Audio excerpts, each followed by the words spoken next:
Olá! Estaremos vendo a partir desse momento o conteúdo referente à fisioterapia respiratória na pessoa idosa.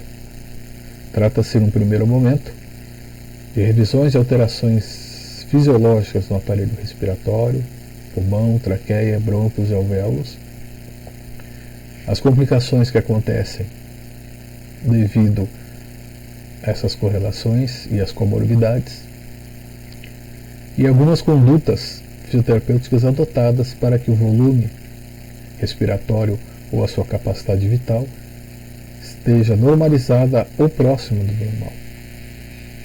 É importante lembrar que o sistema respiratório ele tem um envelhecimento muito rápido, principalmente as exposições de micropartículas expostas no ar, como poluentes atmosféricos,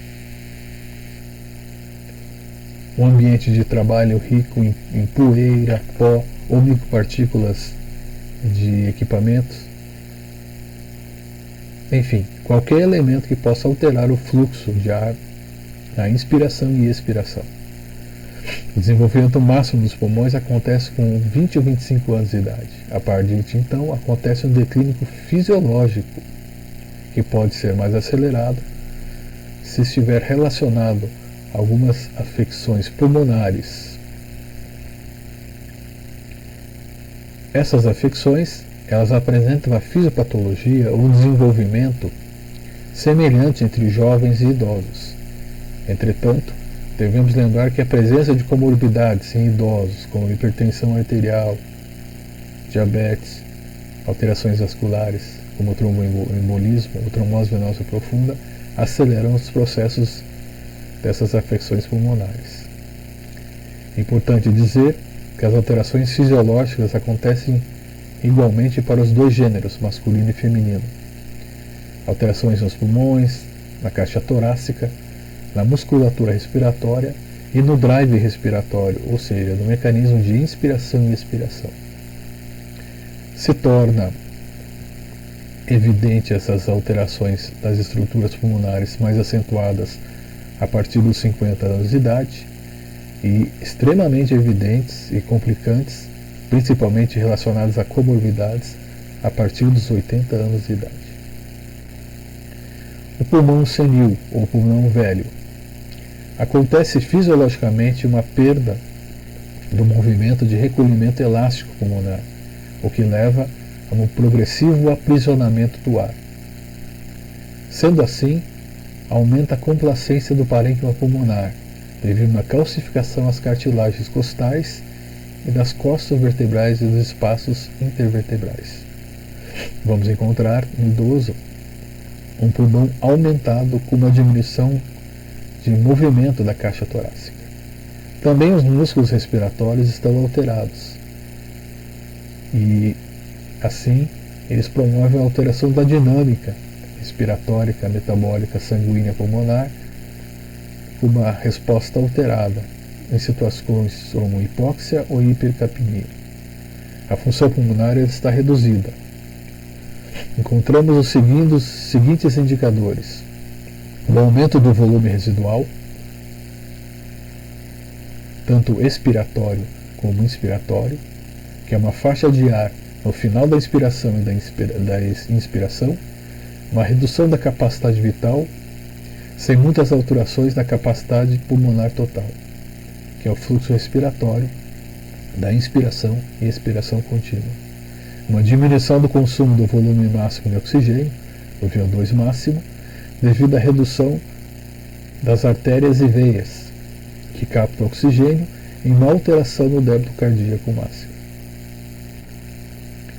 Nesse slide estamos verificando as estruturas que compõem o aparelho respiratório, dando destaque à ponta do mouse que vocês estão observando nesse slide, as estruturas como traqueia e os brônquios direito e o brônquio esquerdo. Essa região entre os brônquios chamamos ângulo de carina. Reparem que existe uma diferença angular entre o brônquio direito e o brônquio esquerdo. Isso é importante, porque mais tarde veremos em uma alternativa de tratamento conhecida como drenagem postural, ou então até em processos vibratórios, onde são executados movimentos manuais em cima da caixa torácica. As posições adotadas para que isso aconteça diferem do pulmão direito para o pulmão esquerdo. De uma maneira muito rápida e sucinta, cabe lembrar que o pulmão direito ele é dividido em 3 lobos, em 3 regiões, e o pulmão esquerdo em 2 lobos. Nesse último slide à direita de vocês, observa-se no mouse os brônquios de um indivíduo jovem e os alvéolos,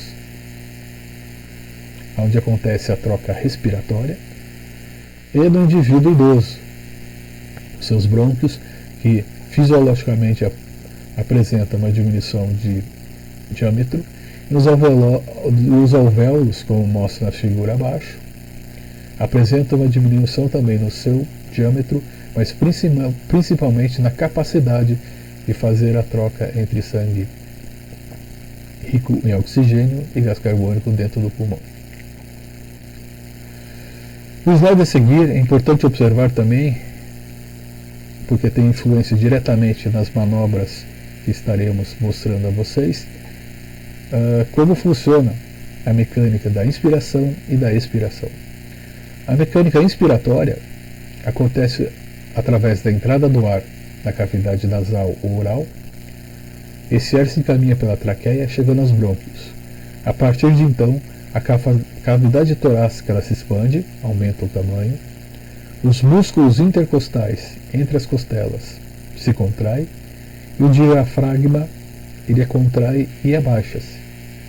Lembrando que o diafragma é o principal músculo respiratório e que ele separa a cavidade abdominal da estrutura dos pulmões, transversalmente em todo o abdômen. Já na expiração, acontece o que? O diafragma estava abaixado, relaxado, contraído, ele relaxa, sobe. Os músculos intercostais externos relaxam agora nesse momento. A cavidade torácica se contrai e diminui de tamanho, e o ar sai pelo nariz ou pela boca. O quadro à direita de vocês observa-se de uma maneira didática, em azul, os músculos expiratórios, que são transverso do abdômen, reto abdominal, oblíquo externo e interno, e os intercostais internos.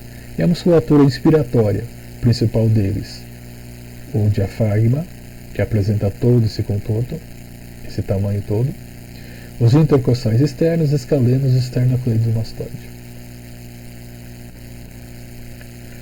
Ainda como parte introdutória, observa-se que fisiologicamente existe uma tendência da capacidade aeróbica a diminuir com a idade, mas em pessoas ativas, em idosos ativos, tem uma melhor capacidade aeróbica em comparação aos idosos inativos da mesma idade. Portanto, é mais que evidente que o exercício modifica alguns processos fisiológicos que diminuem com a idade. Ele melhora a eficiência cardíaca, o funcionamento cardíaco, tanto o bombeamento de sangue como também o ritmo cardíaco, a função pulmonar e os níveis de cálcio, que são importantes para controlar o ritmo cardíaco e também a contração muscular. Os distúrbios respiratórios e a variação pulmonar. Os distúrbios respiratórios em idosos têm condições progressivas, devido a comorbidades que tornam o processo de debilitação com alta taxa de morbidade ou de mortalidade. Morbidade, incapacidade funcional, e mortalidade, evidentemente, a sua morte. Apresenta-se como múltiplos sintomas e frequentes exacerbações interferem na qualidade de vida. O idoso ele pode sentir com problemas respiratórios, sensação de dispneia, que é aquela sensação de sentir-se afogado, falta de fôlego, ofegante, em vários níveis. A dispneia ela pode apresentar-se desde o idoso estando sentado, sem fazer nenhuma atividade um pouco mais intensa, até ele andar ou correr. Alguns sintomas ou comorbidades que não estão diretamente ligadas a alterações fisiológicas ou patogênicas do aparelho respiratório, também interferem nas condições de debilitação do aparelho cardiorrespiratório, como ansiedade, depressão, intolerância ao exercício, não gostar de fazer exercício aeróbico principalmente, e alterações do estado nutricional que são visivelmente notados em idosos, através de uma alimentação desregulada, rica em alguns elementos que não são interessantes, como farinhas, líquidos, açúcares, gorduras. Algumas patologias se tornaram muito comuns na vida moderna, dentre elas principalmente a influenza, que é o vírus da influenza, que é a gripe, e nos últimos anos também existe também um aumento da incidência de tuberculose pulmonar em idosos. Essas duas condições, principais condições, podem levar a um quadro de pneumonia. A pneumonia apresenta-se como uma taxa importante de hospitalização e de mortalidade no idoso. Para tanto, alguns médicos eles recomendam a utilização da vacina contra a influenza, que acontece anualmente pelo Sistema Único de Saúde, ou às vezes, no caso da tuberculose ou da própria influenza como preventiva, a utilização de algum antibiótico antes que aconteça a complicação respiratória. É importante dizer que a função pulmonar e a força muscular respiratória, elas devem ser avaliadas, verificadas se a pressão respiratória máxima através de um aparelho chamado manovacuômetro. Esse manovacuômetro ele vai ser adaptado à boca do paciente avaliado. Ele deve estar sentado, com os cotovelos fletidos e a mão segurando fortemente um bocal próximo à boca, onde devemos avaliar os seguintes parâmetros: a pressão inspiratória máxima, onde ele vai fazer uma inspiração máxima. Devemos solicitar uma expiração máxima até o volume residual. Posicionamos o bocal e realizamos a expiração máxima, ou seja, um movimento respiratório intenso, tanto expiratório como inspiratório. Podemos também, através do manovacômetro, verificar a pressão expiratória máxima, aonde solicita-se que o paciente inicie-se a partir da capacidade pulmonar total, uma expiração forçada. Ao bocal, para verificar a pressão expiratória máxima, acrescenta-se uma presilha no nariz, para evitar que o ar escape. Deve ser realizada 3 vezes com uma duração média de 6 segundos. A manovacometria deve ser realizada 3 vezes em cada avaliação, tanto expiratória como inspiratória obrigatoriamente, e seleciona-se um desses exames que tem o maior valor de referência. É importante que a diferença entre expiração e inspiração não deve ultrapassar 10%. E os parâmetros para avaliação são através de fórmulas específicas e adaptadas para as características genéticas ou raciais de cada país. Então, à direita de vocês estão vendo esse aparelho onde encontram um vacômetro, um medidor de pressão, com esse tubo e um bocal adaptado na boca do paciente. É importante dizer que a manovacometria indica o quê?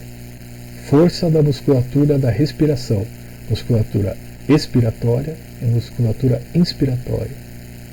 Já a espirometria, que esse aparelho abaixo, vocês observam à direita de vocês, alojado nesse estojo azul, ele vai verificar a função do pulmão, quantificando alguns valores, como capacidade vital forçada, volume inspiratório forçado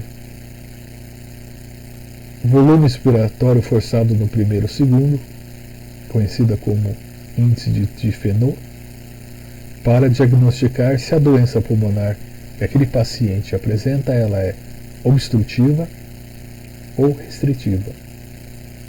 Se for obstrutiva, possivelmente existe um acúmulo de secreções que estão alterando a dinâmica respiratória.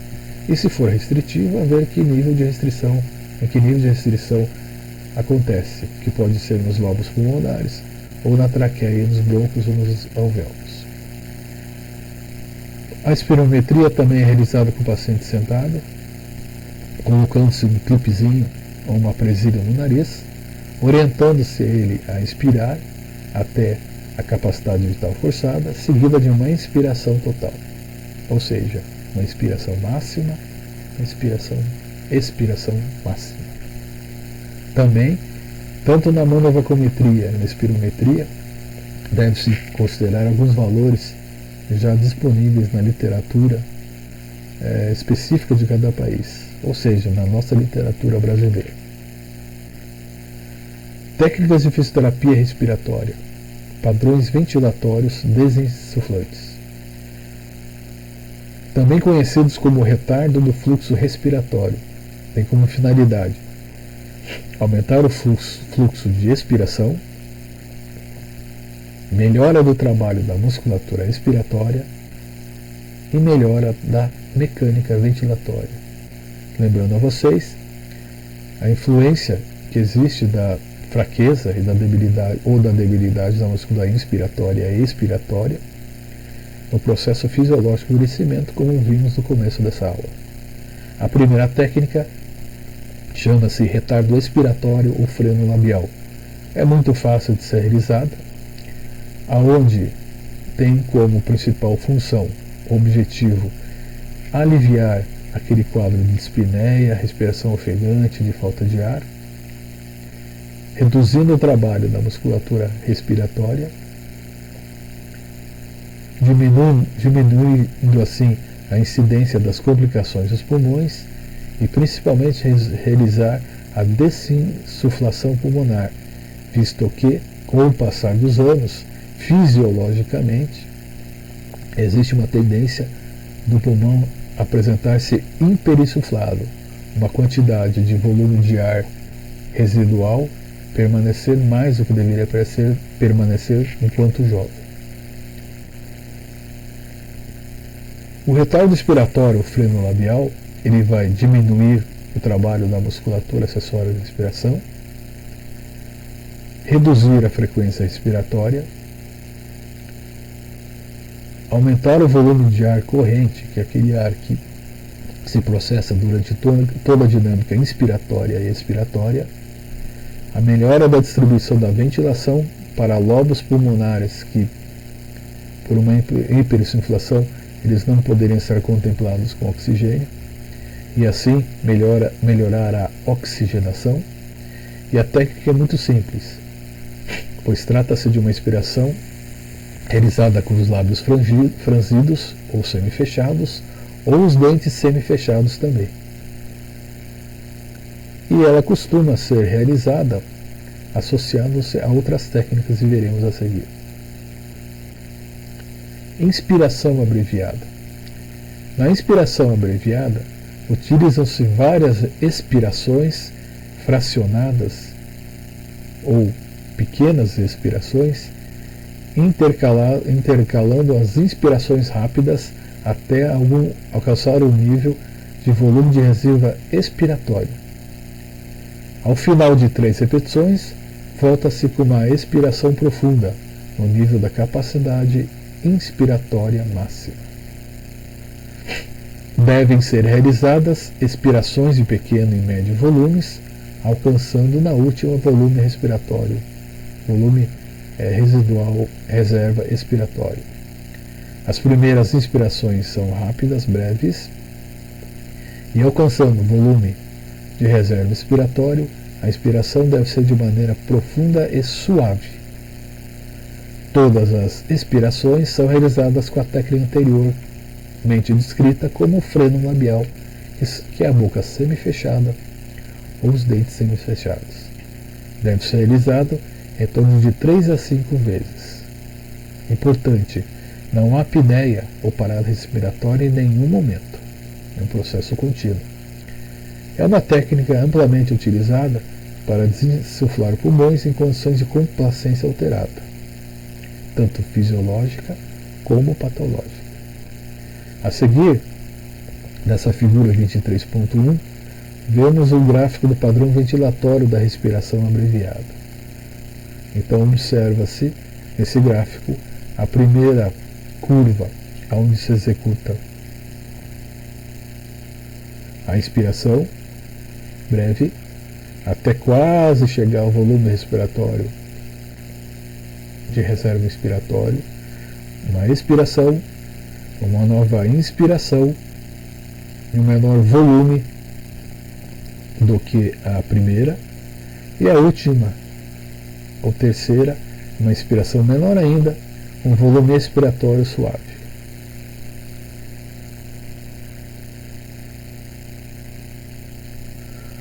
Pode-se associar também aí a técnica inspiratória, outras técnicas de inspiração.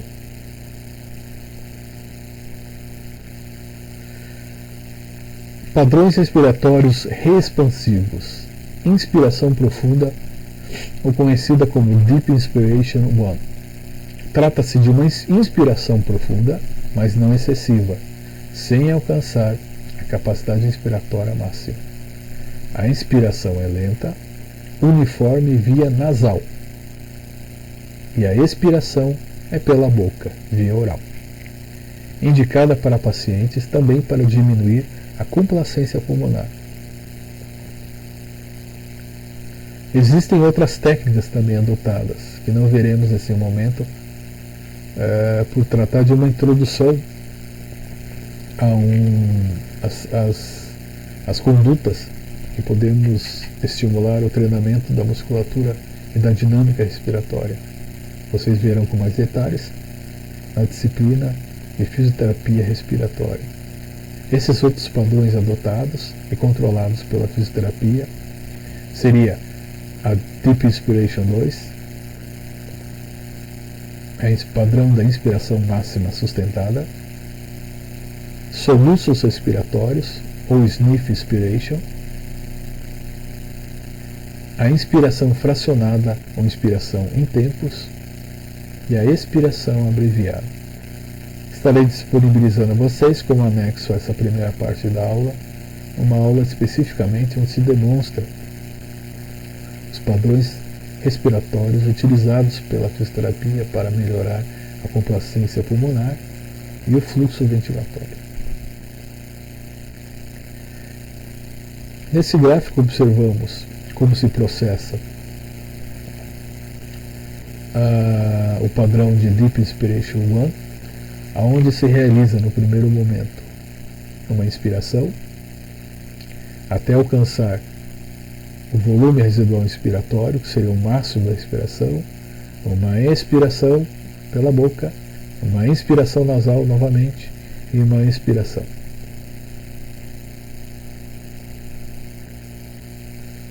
Técnicas de higiene dos brônquios, da parede brônquica, que é muito importante, porque os brônquios eles tratam como um canal de acesso ao oxigênio atmosférico que nós necessitamos para efetuar as trocas gasosas pulmonares. Evidentemente, existem várias técnicas, e dentre delas estaremos visualizando o que acontece na técnica da tosse e as suas variações, as técnicas de expiração forçada, a drenagem postural, o ciclo ativo da respiração, drenagem autógena, drenagem autógena modificada, terapia manual expiratória passiva, a vibrocompressão torácica e o aumento do fluxo expiratório. Nessa primeira parte desse tema, estaremos verificando as técnicas de tosse, técnica expiratória forçada e drenagem postural. Importante lembrar que a tosse é um sintoma protetor das vias respiratórias e tem como finalidade eliminar secreções que estão retidas na árvore brônquica, nos brônquios e nos bronquíolos na traqueia. É um recurso terapêutico que deve ser controlado pelo fisioterapeuta. Ele apresenta a tosse 3 fases. A primeira fase é a fase de volume, onde acontece uma inspiração profunda. A segunda fase é uma fase de compressão, onde acontece o fechamento da glote e o aumento da pressão em toda essa região. E uma fase de expulsão, onde acontece uma expiração ativa com a abertura da glote e expulsão da secreção ou de algum objeto que pode estar obstruindo a passagem de ar na glote. A tosse ela pode ser espontânea quando o paciente realiza essa tosse sem nenhum estímulo ou solicitação. Pode ser assistida ou dirigida quando é realizada com assistência manual fisioterapêutica. E solicitada quando se solicita a tosse. E também técnica estimulada, quando se realizam estímulos receptores à traqueia localizados na furto senar ou incisura jugular. Esse estímulo pode ser feito principalmente com o dedo, com pressão na glote, ou também através de estímulos que podem ser até utilizados como alternativa no pavilhão auditivo. No ouvido também pode estimular tosse em pacientes em estado de coma, por exemplo. Nesses slides, verificamos no mecanismo da tosse como se apresentam estruturas muito importantes, como os brônquios, bronquíolos e os alvéolos, que vocês observam no canto superior esquerdo dessa figura. No canto inferior esquerdo dessa figura, em uma situação de uma patologia conhecida como pneumonia, onde acontece proliferação de bactérias ou de vírus, acontece o acúmulo de líquidos, e esse líquido inflama estruturas importantes que fazem a troca de oxigênio entre o parênquima pulmonar, conhecido como alvéolos. Portanto, tanto a tosse ativa ou assistida pelo fisioterapeuta, ela vai promover com que essas secreções, o acúmulo de líquidos, ela seja expelida, que é muito importante que isso aconteça. Caso isso não aconteça por falta de mecanismos fisiológicos ou pela presença de uma traqueostomia, que é um orifício que acontece na glote, em alguns pacientes internados em unidade de terapia intensiva ou em alguns quartos, realiza-se a aspiração, que é a introdução de um catéter, de um pequeno cânulo, aonde, através da sucção de um compressor, ela aspira, ela retira essa secreção a nível dos brônquios e bronquíolos. Existem algumas técnicas também associadas ao processo da tosse, que podem auxiliar a higiene dessa região brônquica, ou a limpeza da região dos brônquios. A outra técnica é conhecida como expiração forçada, ou TIF, ou ainda conhecida como huffing. É uma inspiração seguida de expirações forçadas, emitindo sons de huffs. Exatamente, huffs. Então inspira e expira forçadamente. Inspira. Isso mantém a glote aberta, e a glote ela possibilita o mecanismo da tosse para que seja expectorada ou eliminada as secreções, e em seguida ela relaxa, promovendo um controle do diafragma. Essa técnica ainda promove a remoção das secreções com uma menor probabilidade da alteração das pleuras pulmonares e um colapso ou fechamento dos brônquios. Ela pode ser e deve ser associada com outras técnicas. Técnica de exigência brônica ainda, uma muito importante e amplamente utilizada no ambiente hospitalar e domiciliar, de maneira preventiva, profilática ou curativa é a drenagem postural.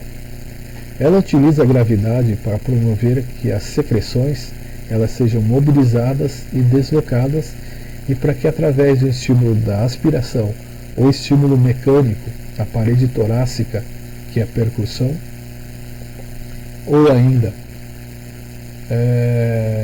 pela própria tosse, ela seja eliminada. Tem como objetivo que essas secreções elas sejam direcionadas a algumas regiões dos lobos ou segmentos pulmonares e que vai assim para uma região central que seja eliminada através de tosse ou aspiração, como anteriormente dito. Muito importante identificar a quantidade e o tempo em que ela está presente dentro do pulmão.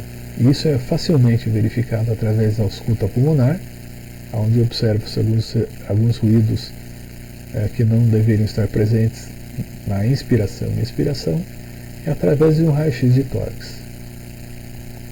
Ela constitui-se a técnica da escolha de um segmento, ou melhor, da identificação do segmento acometido, onde se posiciona o brônquio em posição vertical em relação à gravidade. Ela apresenta melhores resultados quando associada a outras técnicas.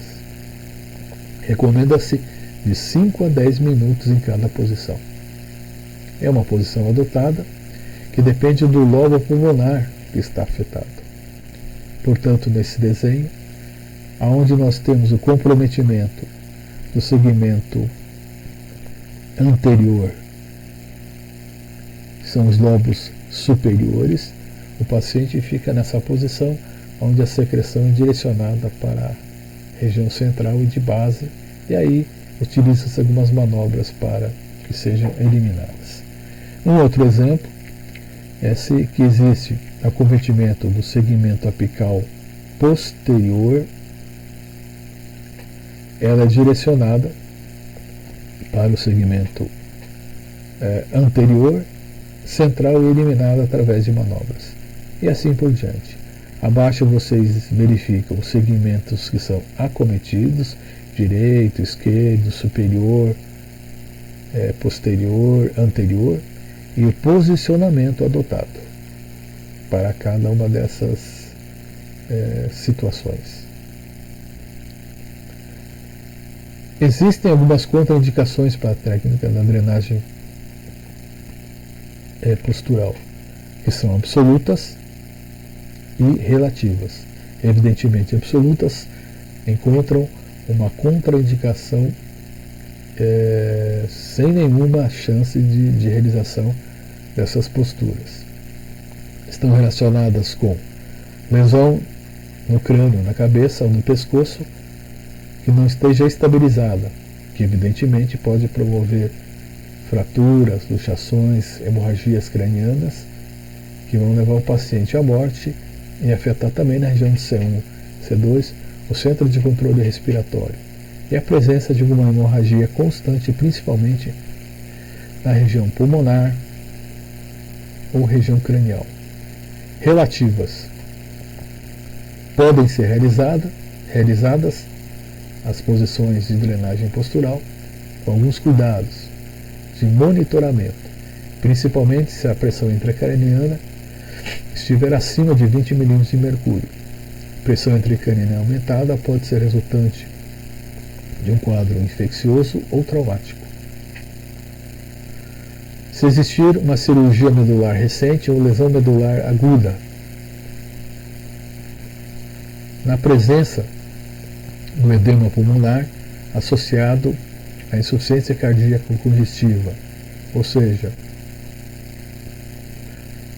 se o coração ele apresenta diminuição da capacidade de bombeamento, que é uma característica da insuficiência cardíaca congestiva, pode-se realizar a drenagem postural, mas sempre monitorando em vários momentos o paciente, a sua frequência cardíaca e pressão arterial e a sua frequência respiratória. Se existir hemoptise ativa, algum sangramento ativo, presença de fístulas ou comunicações entre o brônquio e a pleura pulmonar, presença de fraturas de costelas,